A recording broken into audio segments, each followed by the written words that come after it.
Shalom, selamat pagi. Puji Tuhan, pagi hari ini saudara kita kembali akan merenungkan firman Tuhan yang terambil di dalam pembacaan balap kita hari ini, yaitu Markus pasal yang ke-10.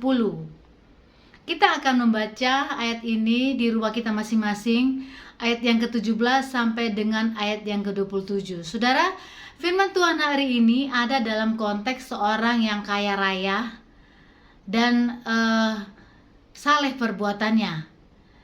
Orang ini merasa bahwa dia sudah begitu saleh di dalam kehidupannya, sehingga dengan berani dia berkata kepada Yesus, semua perintah hukum Taurat sudah dia turuti sejak dia masih muda.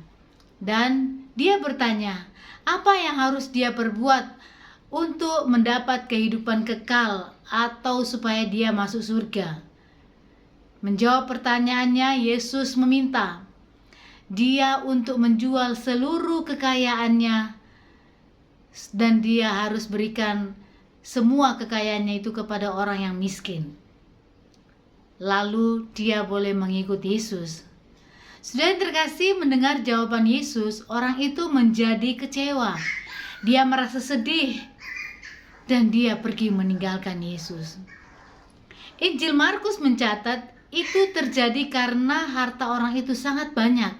Artinya dia tidak rela kehilangan hartanya lalu mengikuti Yesus. Dia lebih memilih harta daripada Tuhan Yesus. Itulah sebabnya Yesus berkata kepada murid-muridnya, lebih mudah seekor unta melewati lubang jarum daripada seorang kaya masuk dalam kerajaan surga. Yesus tidak membenci orang kaya. Dia tidak melarang orang untuk menjadi kaya, tidak. Yang dikecam Yesus adalah orang yang sangat bergantung pada harta kekayaannya dan menjadikan harta kekayaannya itu sebagai pegangan hidup untuk menggantikan Tuhan.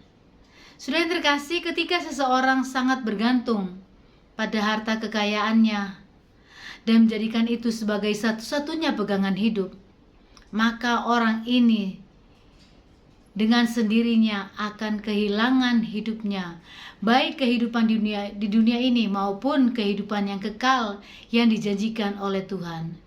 Mengapa? Karena kekayaan dapat saja membutakan hatinya. Ia menjadi tidak peka terhadap kehidupan di sekitarnya dan mengabaikan orang-orang miskin yang membutuhkan pertolongannya. Dia gagal melihat kehadiran Tuhan di dalam diri orang-orang kecil.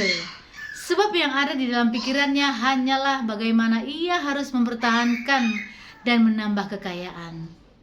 Melalui harta milik yang dititipkan Allah kepada kita, kita diajak untuk menyalurkan kasih Allah itu kepada sesama, terutama bagi mereka yang membutuhkan.